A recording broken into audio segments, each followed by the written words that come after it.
Friend, कैसे हैं आप लोग। मुझे पूरा उम्मीद है कि आप लोग अच्छे होंगे, स्वस्थ होंगे। आइए, आपका वेलकम है अपने YouTube चैनल बिहारी मैथ में। जैसा कि मैं आपके सामने फिर से पूरी एनर्जी और विश्वास और ईमानदारी से अपने नेक्स्ट क्लास की ओर उपस्थित हुआ हूं।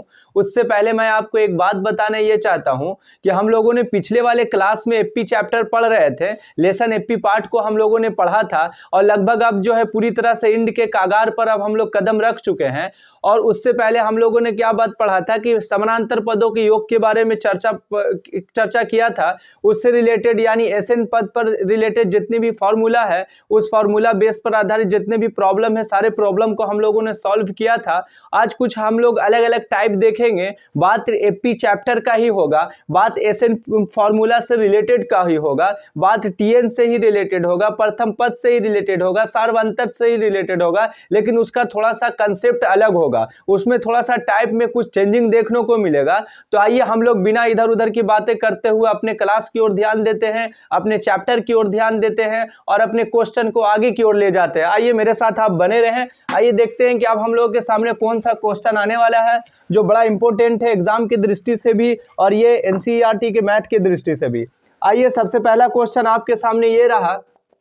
क्वेश्चन कह रहा है मेरे भाई, किसी एपी का प्रथम पद 5 है। किसी एपी है, कोई एपी है, ठीक है।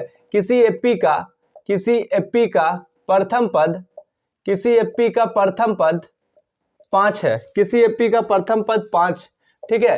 एवं अंतिम पद जो है मेरे भाई, अंतिम पद 45 है। अंतिम पद कितना है? 45 है। अंतिम पद 45 है, 45 और योग 400 है। और क्या है? और योग, इसी एपी का और योग के बारे में बात कर रहा है। और योग जो कितना है भाई मेरे? 400 है। और योग कितना है? 400 है। तो पदों की संख्या, पदों की संख्या एवं सार्वंतर कॉमन डिफरेंस ज्ञात करें। पदों की संख्या एवं सार्वंतर ज्ञात करें, ठीक है। आपके सामने एपी से रिलेटेड, एनवा पद के योग से रिलेटेड, एसएन से रिलेटेड, ये आपके सामने कुछ लैंग्वेज पर आधारित क्वेश्चन है, कुछ शब्द पर आधारित क्वेश्चन है। जो पहला क्वेश्चन आपका ये रहा, ये उपस्थित रहा आपके बोर्ड के ऊपर। आइए हम लोग सबसे पहले आप पढ़ना शुरू करते हैं। क्वेश्चन क्या कहता है? क्वेश्चन ये कहता है कि किसी एपी का प्रथम पद 5 है। किसी एपी का प्रथम पद कितना है मेरे भाई? 5 है। यानी पता ही चला कि ये बात कह रहा है कि स्मॉल ए का वैल्यू जो दे रखा है वो कितना देगा? 5 दे रखा है, ठीक है। अंतिम पद 45 है। अंतिम पद 45 है भाई मेरे। मैंने पिछले वाले क्लास में चर्चा ये किया था कि अंतिम पद का मतलब ये हुआ कि ये टीएन का बात कर रहा है। अंतिम पद का मतलब हुआ कि ये एबीसीडी के स्मॉल एल की चर्चा कर रहा है। अंतिम पद का मतलब हुआ कि यह जो है पूरी तरह से दो कंसेप्ट एन के बारे में चर्चा कर रहा है। जैसा कि हम लोगों ने बताया था, एन बोलो, टीएन बोलो या स्मॉल एल बोलो, ये सबका वैल्यू है, ये कंसल्ट किससे है? अंतिम पद से ही, ठीक है। और वह उसका वैल्यू कितना दे रखा भाई क्वेश्चन में? 45 है। और योग का मतलब यह हुआ कि जितना भी पद है, एस है, जिसको हम लोग सम के नाम से जानते हैं, उसका योग कितना? 400 है। तो पदों की संख्या यानी स्मॉल एन, पदों की संख्या स्मॉल एन और सार्वंतर यानी स्मॉल डी को मुझे मालूम करना है, ठीक है। इतनी बात को आप तो भली भांति समझ गए होंगे कि क्वेश्चन क्या हमसे चाहता है और हमें क्या क्वेश्चन को देना है, क्या हमें कंसेप्ट कैसे स्टार्टिंग करना है और उस स्टार्टिंग के सहायता से हम आंसर तक कैसे पहुंचना है, ये बात की जानकारी अभी मैं आपको देता हूं। तो आइए सबसे पहले हम लोग बनाना शुरू करते हैं भाई मेरे। ये हम लोग बना रहे हैं हल में, ठीक है। ये बनाने के समय हम लोग क्या लिया? हिंदी वाले स्टूडेंट है, बिहार बोर्ड वाले स्टूडेंट है, हमने क्या लिखा? प्रोसेस मैथ का ये कहता है कि हमने हल लिखा। बात किसकी चर्चा हो रही भाई? तो एपी की। तो हम लोगों ने क्या लिख दिया? एपी में लिख दिया। इतना तक तो समझ में आ गया होगा। इसमें समझना का, ये बातें की बात हो रही है। अब किसी एपी का प्रथम पद 4 है, तो स्मॉल ए बराबर 5 है, सॉरी प्रथम पद कितना? 5 है। हमने स्मॉल ए का वैल्यू कितना दिया भाई मेरे? 5 दे दिया। अंतिम पद यानी अंतिम पद जो है इंडिकेट करता है टीएन को, और वह टीएन कितना भाई मेरे? 45 है। इतना तक तो समझ में आ गया। सिर्फ सजावट देखो कि मैं कैसे कैसे क्वेश्चन को, लैंग्वेज वाले क्वेश्चन के अंदर से पॉइंट को बाहर खींच रहा हूं और उस पॉइंट के जरिए हम कैसे आंसर तक पहुंचेंगे, ये बात को आप भली भांति अपने कंसेप्ट में लाओ। तो टीएन बराबर कितना है? 45 है। और योग, इसका योग यानी बात करता है एसएन का, जिसका योग कितना? 400 है भाई मेरे। यानी इसका जो योग है एसएन है, इसका वैल्यू कितना दे रखा है? 400 दे रखा है। क्वेश्चन कहता है पदों की संख्या, यानी ये इसको ज्ञात करना, सारवंतर 2 पॉइंट ज्ञात करना। अगर 2 पॉइंट हम ज्ञात कर लिए तो हम आंसर को बना लिए। ठीक है, अब देखिए भाई मेरे, सबसे पहला पॉइंट हम यहां ध्यान देंगे कि हमारे क्वेश्चन में टीएन उपलब्ध है, यानी टीएन का वैल्यू 45 दे रखा है। तो हम जानते हैं यहां पर कंसेप्ट ये लगाएंगे कि टीएन का मतलब ये हुआ कि a plus N minus 1 into D होता है। ठीक है, अब यहां पर a plus N minus 1 into d का मतलब ये हुआ भाई मेरे कि वहां पर a का वैल्यू तो दे रखा है, n तो मुझे निकालना है और d का वैल्यू भी निकालना है। तो इस फॉर्मूला पर अगर हम रखते हैं भाई मेरे, तो यहां पर अगर ये formula a plus N minus 1 into d is equal to 45 करते हैं, तो यहां पर देखते हैं कि a का वैल्यू तो 5 तो दे रखा है, लेकिन यहां पर n जो का वैल्यू अननोन है, इसे निकालना है, और d का वैल्यू भी अननोन है, इज इक्वल टू कितना 45 है।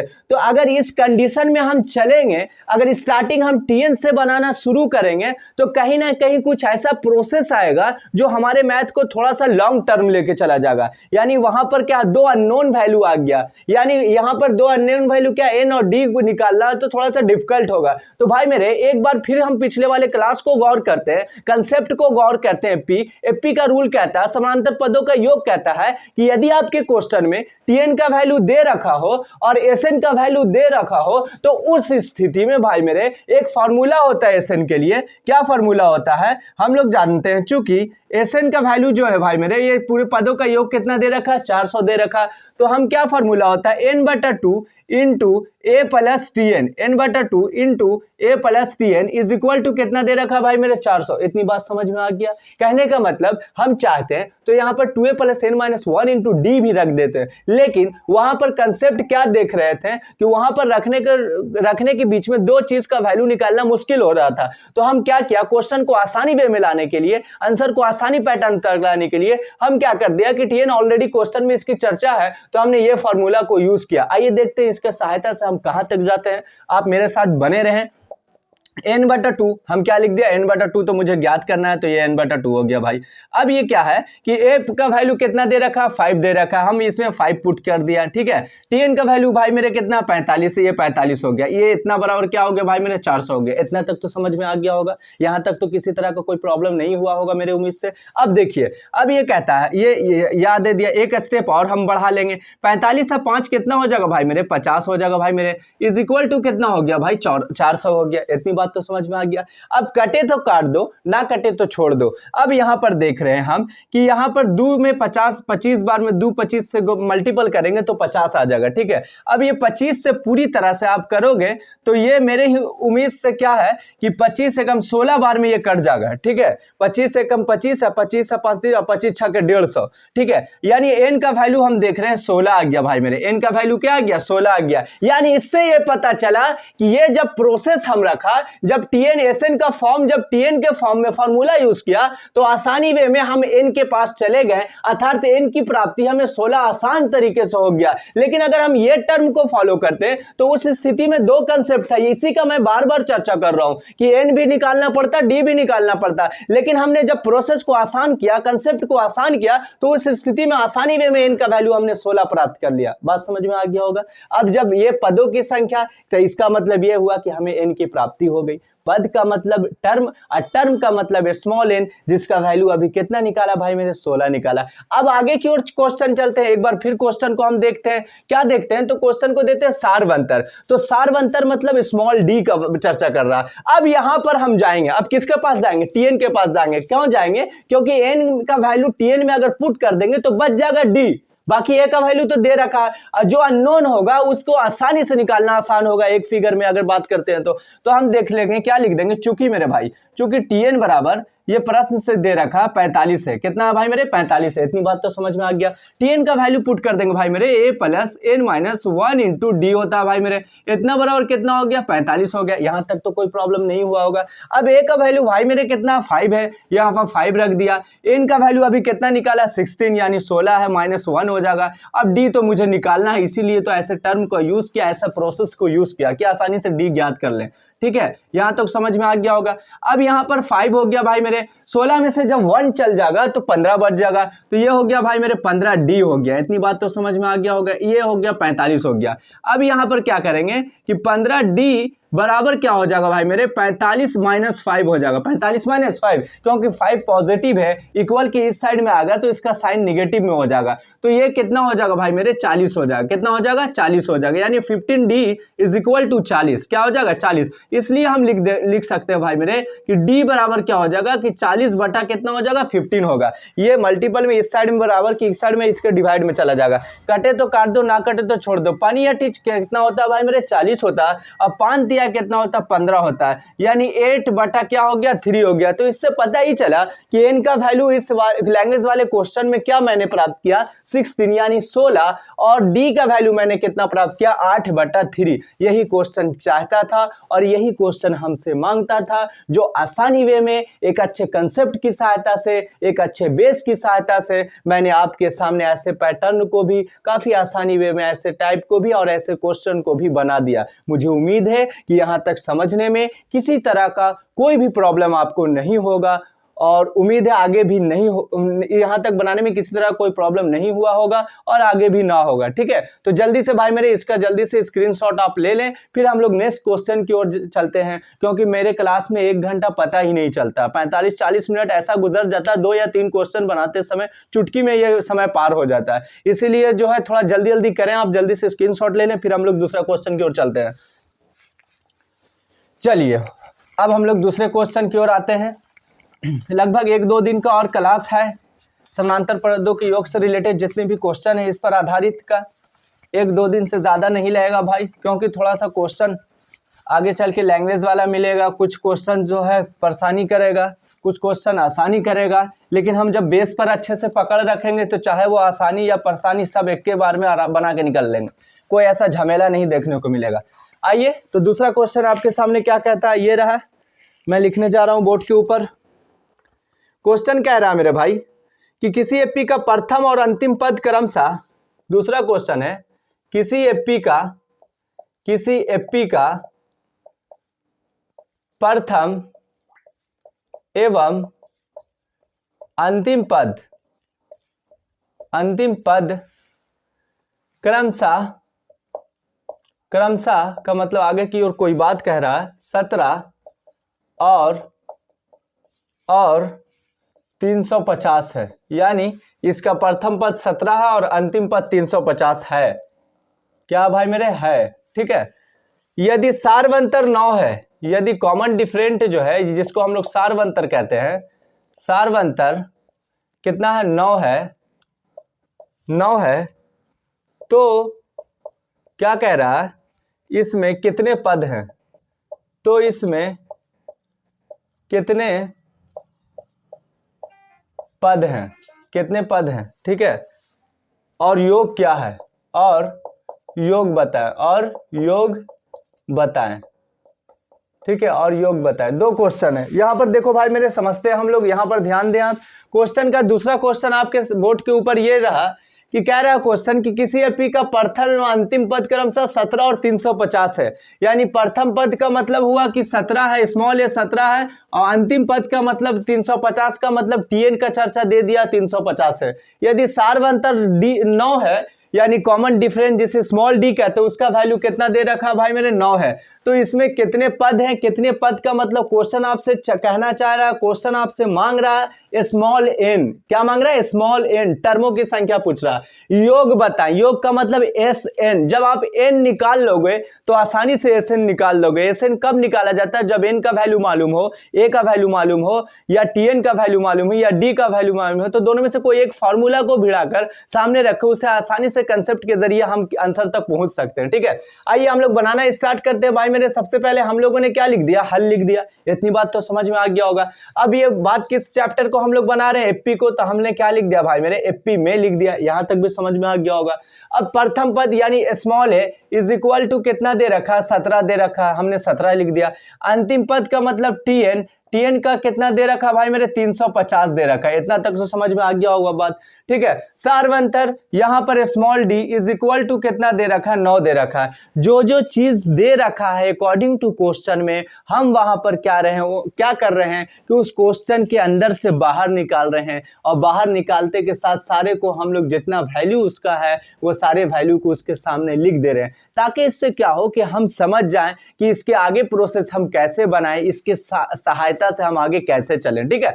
अब देखो, अब क्वेश्चन क्या है, कितने पद है। तो भाई मैंने एक चीज बताओ कि ऑलरेडी टीएन दे रखा है, तो टीएन वही रूल कहता है कि a plus N minus 1 into d. तो यहां पर तीन वैल्यू मांगता है। क्या मांगता है? पहला तो a मांगता है, दूसरा तो d मांगता है, और तीसरा n मांगता है। तो अब थोड़ा सा अपने माइंड को, आंख को और अपने कलम को दौड़ाएंगे तो पता ही चलता है कि 2 वैल्यू तो ऑलरेडी दिया हुआ है। ठीक है। अब बच गया 1 वैल्यू। तो जब 2 वैल्यू को पुट कर देंगे तो आसानी से हम n को, यानी जो वैल्यू अननोन है उसको tn की सहायता से, जो दिया रखा है उसकी सहायता से निकालना मुझे काफी आसान होगा। ठीक है। अब देखो, चूंकि हम लोग ने क्या लिख दिया, चूंकि लिख दिया टीएन का बराबर कितना, 350 है। टीएन बराबर कितना भाई मेरे, 350 है। टीएन का वैल्यू फार्मूला होता है a plus N minus 1 into D होता है। इतनी बात तो समझ में आ गया।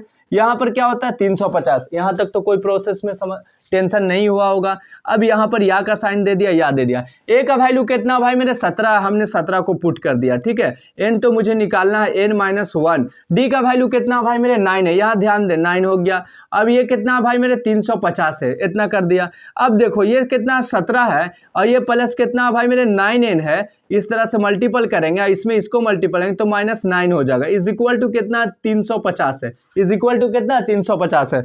अब ये आगे जब प्रोसेस को हल करेंगे तो पता ही चलेगा कि 9n अब प्लस 8 इज इक्वल टू कितना हो जाएगा भाई मेरे, 350 होगा। यहां तक तो कोई प्रॉब्लम नहीं हुआ।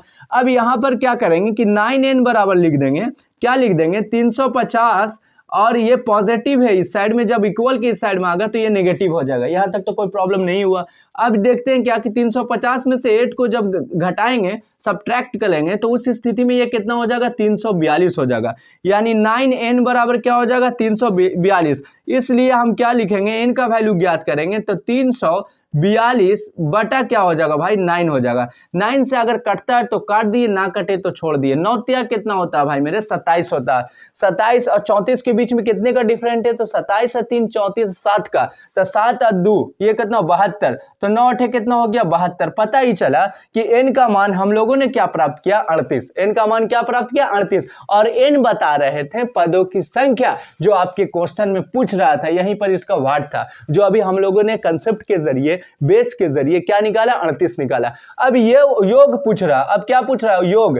तो योग के लिए फॉर्मूला होता है SN के लिए फॉर्मूला होता है n/2। जब tn दे रखा है तो उसके कंसेप्ट में क्या होता है भाई मेरे, a प्लस tn होता है। उसके कंसेप्ट में क्या होता है, a प्लस tn होता है। अब यहां पर देखो n का मान कितना निकाला, 38 निकाला। तो यहां पर n का वैल्यू क्या पुट कर देंगे, 38 पुट कर देंगे। इस फॉर्मूला में जहां आपको n दिख रहा है वहां पर आप वैल्यू 38 को आसानी से पुट कर सकते हैं, किसी तरह का कोई प्रॉब्लम नहीं है। अब n का वैल्यू कितना, 38 है बटा 2 है। a का वैल्यू कितना दे रखा है, अकॉर्डिंग टू क्वेश्चन 17 दे रखा, हमने 17 कर दिया। और tn का वैल्यू कितना भाई मेरे, 350 है। कितना है, 350 है। ये छोटी ब्रैकेट, ये इसको जब मल्टीपल डिवाइड करेंगे तो 19 हो जाएगा। ये हटेगा 17, 350 और 17 को जब ऐड करेंगे 350 और 10 60, और ये हो जाएगा 367। ठीक है। इसको जब मल्टीपल कर लेंगे तो यही आपका क्या हो जाएगा भाई, आंसर होगा। वो आसानी से आप जो है प्रैक्टिस के दौरान, जब मेरे इस चीज को आप समझ गए होंगे तो इसको कैलकुलेशन जब आप करेंगे, मैं करूंगा थोड़ा टाइम लग जाएगा, तो इसलिए ये क्वेश्चन आप ही तक छोड़ता हूं। बाकी आप ये क्वेश्चन को आसानी से जो इसका कैलकुलेशन करेंगे वही उसका आंसर हो जाएगा। ठीक है। इतनी बात तो समझ में आ गया होगा, मैंने कंसेप्ट के जरिए कैसे बनाया, कैसे एक लेवल को उसके अंदर से छीना, और अपना जो बेस वाला जो लेवल था, जो एक 0 वाला लेवल था, उस 0 लेवल से आगे की ओर गए और आंसर को मैंने आसानी वे में हीरो लेवल में ला दिया, जिसका आंसर कितना, 19 मल्टीपल 360 है। इससे जो मल्टीपल फ्रैक्शन, इससे जब मल्टीपल करेंगे जो आंसर आएगा वही आंसर इसमें लिख देंगे। ठीक है। इतनी बात तो दूसरी क्वेश्चन को भी हम लोग बना लिया आसानी वे में। ठीक है। आप जल्दी से इसका स्क्रीनशॉट ले लें। अब हम लोग देखें आगे की ओर कैसे बनाते हैं क्वेश्चन को। ठीक है। चलिए आप मेरे साथ बने रहे, उम्मीद है कि स्क्रीनशॉट ले लिए होंगे आप। चलिए अब देखिए हम लोग आगे क्वेश्चन बनाने जा रहे हैं। अब क्वेश्चन नंबर 3 है। आज थोड़ा सा जल्दी भागेंगे, जल्दी जल्दी थोड़ा सा बनाना है, क्वेश्चन के लेवल थोड़ा सा ज़्यादा दिन हो जाता है चैप्टर को एंड करने में, इसलिए मेरी कोशिश ये रहेगी कि आपको जल्द से जल्द जो है आपके एग्ज़ाम के लिए मेरी भी एक तैयारी आपको कहीं ना कहीं काम आ जाए, कहीं ना कहीं आपके एग्ज़ाम सेंटर में मेरे से भी कुछ क्वेश्चन ऐसे यूज़ हो जाए जो आपके लिए काफ़ी जो है इम्पोर्टेंट हो, आपके एग्ज़ाम के लिए, आपके फ्यूचर के लिए। आइए अब हम लोग दूसरा क्वेश्चन बनाने जा रहे हैं। चलिए अब हम लोग तीसरा क्वेश्चन की ओर जा रहे हैं। कितना क्वेश्चन भाई? तीसरा क्वेश्चन। तीसरा क्वेश्चन क्या कहता है, यहां पर देखेंगे,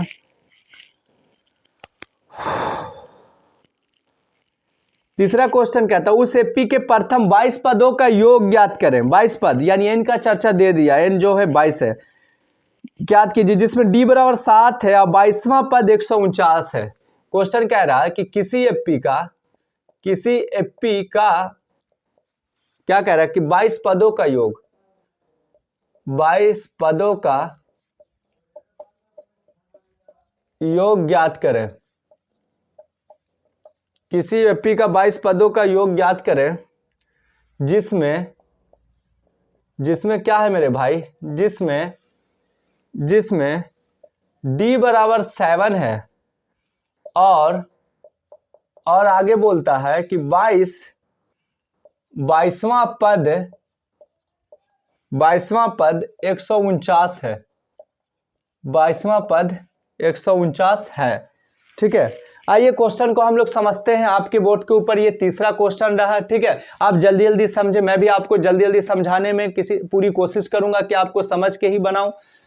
किसी एपी का 22 पदों का योग ज्ञात करें, यानी यहां पर यह क्वेश्चन कह रहा है कि एक बार फिर से हम क्वेश्चन का पोस्टमार्टम करते हुए, व्याख्या करते हुए, एक्सप्लेन करते हुए आपके सामने फिर उपस्थित हुआ हूं कि किसी एपी का 22 पदों का योग ज्ञात करें। कहने का मतलब कि इसमें जो एपी है इसमें पदों की चर्चा पहले दे दिया, कितना भाई मेरे 22 है, यानी स्मॉल एन का वैल्यू की चर्चा दे दिया, कितना 22 है। एक टेंशन तो दूर हो गया, इसे हम निकालना नहीं क्योंकि ऑलरेडी चर्चा है क्वेश्चन में। ठीक है, अब जिसमें डी बराबर 7, दूसरा टेंशन दूर हो गया कि डी का वैल्यू भी दिया हुआ। अब टेंशन ए का वैल्यू देखते हैं, और 22वां पद 149 है, 22वां पद 149 है, 22वां पद, कितना पद? 22वां पद। तो भाई मेरे सबसे पहले हम लोग अब इसे बनाना शुरू करते हैं। आप पहले ही वाला बेस को थोड़ा सा याद करोगे, क्या किस में बना रहे हैं? एपी का क्वेश्चन बना रहे हैं, तो हमने क्या लिखा? एपी में लिखा, इतना तक तो कोई प्रॉब्लम ना। अब ये कह रहा है एपी का 22 पदों का योग ज्ञात करें, यानी 22 पद का मतलब एन का चर्चा कितना दे रखा? 22 दे रखा, और जिसमें डी का चर्चा कितना दे रखा? 7, इसका चर्चा कितना? 7 है। 22वां पद 149 है। यहां पर थोड़ा सा अपने माइंड को दौड़ाएंगे, थोड़ा सा अपने उजाले में जाएंगे कि 22वां पद 149 है। जैसे मैं बताया था कि 22वां पद बोले, 10वां पद बोले, तो हम वहां पर कंसेप्ट क्या लगाते हैं? T22 लगाते हैं। 10वां पद बोले T10 लगाते हैं। तो यहां पर क्वेश्चन आपका कह रहा है कि प्रश्न से यह कह रहा है कि 22वां पद क्या कह रहा है? 22वां पद बराबर कितना दे रखा भाई मेरे? 149, इतना तक तो समझे होंगे। तो 22वां पद को हम लोग एक बेसिक फॉर्म बताए थे कि T22 लिख सकते हैं, इतना बराबर कितना लिख सकते हैं? 149। यहां तक भी समझ में आ गया होगा। T22 का एक बेस क्लास जब मैंने पढ़ाया था तो उसके कंसेप्ट में एक बात आपको याद दिलाना चाहता हूं कि मैंने बताया था कि T22 का मतलब होता है A plus 21D। A plus कितना होता है? 21D। A प्लस कितना होता है मेरे भाई? 21D। तो जिस तरह से T10 बोले तो A प्लस 9D, T8 बोले तो A प्लस 7D। ठीक है, तो ये होता है। अब यहां पर क्या करेंगे कि A का वैल्यू तो नहीं दे रखा, D दे रखा। जब D के वैल्यू पुट कर देंगे तो आसानी से A का वैल्यू ज्ञात कर लेंगे। अब यहां पर क्या A अननोन है तो इसे रहेंगे, छेड़छाड़ नहीं करेंगे। ठीक है, 21 हो गया। D का वैल्यू कितना भाई मेरे? 7 है, यह 7 रख दिया, 149 हो गया, 149 हो गया। अब यहां पर क्या देखते हैं? A प्लस 21 में 7 से जब मल्टीपल करेंगे, ये 7 हो गया, 7 दूनी 14 हो गया, इज इक्वल टू कितना हो गया भाई मेरे? 149 हो गया। इसलिए हम A को अकेला रखेंगे, इस साइड में ले जाएंगे, संख्या वाले को संख्या के साथ ले जाएंगे, तो ये हो जाएगा 147। जब इसको पूरी तरह से सब्ट्रैक्ट करेंगे, घटाएंगे, तो ये बच गया 2, यानी A का वैल्यू कितना हो गया? 2। 149 में से 147 चल जाएगा तो कितना बचेगा भाई मेरे? 2। तो पता ही चला कि A का वैल्यू हम ज्ञात कर लिया। अब 22 पदों का योग ज्ञात करें, 22 पदों का योग ज्ञात करें, तो याद रहे भाई मेरे कि 22 पदों का योग ज्ञात करें तो उसके कंसेप्ट में क्या होता है? योग का कहता है कि मुझे A को जानना है, तब हम योग बना सकते हो मेरे। योग कहता है कि N को जानना तब योग हम बना सकते हैं। योग कहता है कि डी को जानना तब योग बना सकते हैं। योग कहता है कि टीएन को जानना तब हमें योग की स्थिति को अच्छे ढंग से बना सकते हैं। समझ में बात आई? तो अब हम देख रहे हैं क्या कि यहाँ पर क्या कहते हैं 22 पदों को, तो एसएन, चूंकि एसएन के लिए फॉर्मूला होता है, क्या होता है कि 22वां पद 149 दे रखा है ना, तो यहाँ पर दो माइंड को थोड़ा दौड़ाएंगे कि 22वां पद का मतलब ये हुआ कि यहाँ पर टीएन अंतिम पदवा बता रहा है। एक कंसेप्ट तो अंतिम पद भी ले सकते हैं, ठीक है। या अगर ये कंसेप्ट आपको समझ में ना आए तो कुछ भी ना करो मेरे भाई, जो एसएन का जो साधारण सूत्र होता है, जब टीएन ना रहे, जब टीएन की स्थिति को फॉलो ना करे तो उस कंडीशन वाले आप सूत्र को भिड़ा दो। तो यहाँ पर क्या करो कि n/2 into 2a plus n-1 into D, ये स्थिति को आप ये फॉर्मूला को यूज कर दो। अब जब ये फॉर्मूला को यूज करते हैं मेरे भाई, तो n का वैल्यू तो कितना 22वां पद 22 है, तो यहाँ पर हम 22 लिख दिया, बटा कितना 2 लिख दिया। इतनी बात तो समझ में आ गया होगा। अब 2 a का वैल्यू अभी कितना ज्ञात किया 2, तो 2 मल्टीपल a हो गया। इतनी बात भी समझ में आ गई। ये 22वां पद तो 22 मल्टीपल 1। अब d का वैल्यू कितना है, तो d का वैल्यू 7 है, इसको भी पुट कर देंगे। इतनी बात तो समझ में आ गया होगा। अब देखो मेरे भाई, इससे जब मल्टीपल करेंगे तो ये 11 हो जाएगा, 11 बार में 22, दो काट देगा 22 को। अब ये छोटी ब्रैकेट, ये 2, a का वैल्यू कितना दे रखा है, a का वैल्यू जो है अभी निकाला 2 दिखे तो 2 पुट कर देंगे, तो 2 दूनी कितना हो गया 4 हो गया। अब ये 22 में से जब एक चल जाएगा तो ये 21 बचेगा, मल्टीपल कितना होगा 7 होगा। अब ये 11 हो गया, इसको जब जोड़ेंगे तो 4 प्लस ये हो जाएगा 7 के साथ, 7 दूनी 14, 147 इस तरह का होगा। अब 11 मल्टीपल हो गया 151, 151 हो गया ना भाई मेरे, 151, ठीक है। 147 का 4 क्या होगा 151। इसको जो मल्टीपल करके जो आंसर आएगा वही आपका लास्ट आंसर होगा, वही आप एसएन के पदों का लास्ट आंसर होगा। बात समझ में आ गया? मुझे उम्मीद है कि यह क्वेश्चन को भी आप भली भांति समझे होंगे, किसी तरह का कोई प्रॉब्लम नहीं हुआ होगा इसमें। आप कंसेप्ट के जरिए मैंने कैसे बनाया, मैंने कैसे समझा था, तो मैं टीएन का भी फॉर्मूला यूज कर सकता था यहाँ पर a प्लस टीएन, और टीएन का वैल्यू 149 देता, लेकिन मैंने यहाँ पर ये सोचा कि यहाँ पर कहीं ना आपके मन में ये क्वेश्चन ना आ जाए, सवाल ना आ जाए कि सर आप कैसे मान रहे हैं कि इस एपी का 22वां अंतिम 22वां पद होगा जो अंतिम होगा। तो इसलिए मैंने इसके ऊपर चर्चा ना करते हुए आपको जो सिंपल फॉर्म यूज होता है फॉर्मूला का, उस फॉर्म को यूज किया कि आपको माइंड में ज्यादा टेंशन ना है, ज्यादा किसी तरह का छेड़छाड़ ना रहे और आसानी वे में आप आंसर तक पहुंच जाओ, जैसा कि मैंने अभी आपके सामने बना दिया। ठीक है, मुझे उम्मीद है कि आपको समझ में आया होगा। तो जल्दी से आप इसका भी स्क्रीनशॉट ले लें। आज ये तीसरा क्वेश्चन भी आपके सामने हल हो गया। चलिए अब हम लोग चौथे क्वेश्चन के पास आते हैं। अब चौथा क्वेश्चन क्या कहता है वो भी देख लेंगे हम थोड़ा जल्दी जल्दी। अब क्वेश्चन का रफ्तार अब आगे की ओर बढ़ रहा है। खुशी की बात है कि आपको भी उम्मीद है कि समझ में आता होगा, किसी तरह का कोई समझने में परेशानी नहीं होता होगा। और आगे भी मुझे उम्मीद है कि मैं पूरी कोशिश करूंगा कि आपके माइंड में मैथ के प्रति कहीं पर कोई डर, कोई डाउट नहीं रहे। मैं सारे को क्लियर कर दूं, टेंशन फ्री बना दूं आपको मैथ से। अब क्वेश्चन कहता है, चौथा नंबर क्वेश्चन कहता है कि उस एपी का प्रथम 51 पदों का योग ज्ञात करें। कितना पदों का योग? 51 पदों। उस एपी का प्रथम 51 पदों का योग ज्ञात करें। उस एपी का प्रथम 51 पदों का योग ज्ञात करें जिसके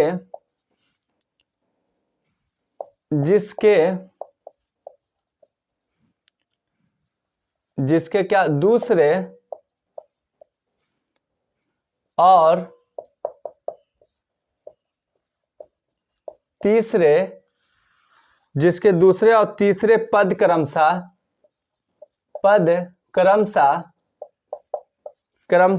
14 और 18। 14 और कितना मेरे भाई 18। उस एपी का दूसरा तीसरा पद कितना 14 और 18 है। आइए हम लोग ध्यान देते हैं देखिए क्वेश्चन आपके सामने ये रहा कि उस एपी का प्रथम 51 पदों का योग ज्ञात करें। 51 पदों का योग ज्ञात करने का मतलब भाई मेरे की क्वेश्चन में पहले चर्चा दे दिया कि हम पद टोटल कितना है, 51 है। टोटल कितना पद है, 51 है। यानी एक चीज का मुझे पता ये चला कि ये पदों की चर्चा कितना स्टेप क्वेश्चन कह रहा है, 51 है। 51 पदों का योग ज्ञात करना, यही क्वेश्चन इसका मांग रहा है, ठीक है, 51 पद। तो एक बात ये पता चला कि पदों की संख्या स्मॉल एन की संख्या 51 है, जिसके दूसरे और तीसरे पद क्रमशः 14 और 18। दूसरे और तीसरे पद, दूसरे और तीसरे पद, दूसरे तीसरे का मतलब हुआ कि T2 और T3, T2 और T3, T2 का वैल्यू 14 और T3 का वैल्यू 18 है। T2 का वैल्यू 14 और T3 का वैल्यू कितना, 18। तो आइए बस क्वेश्चन बन गया, यही चीज को समझाना था और यही चीज को आपको समझना था।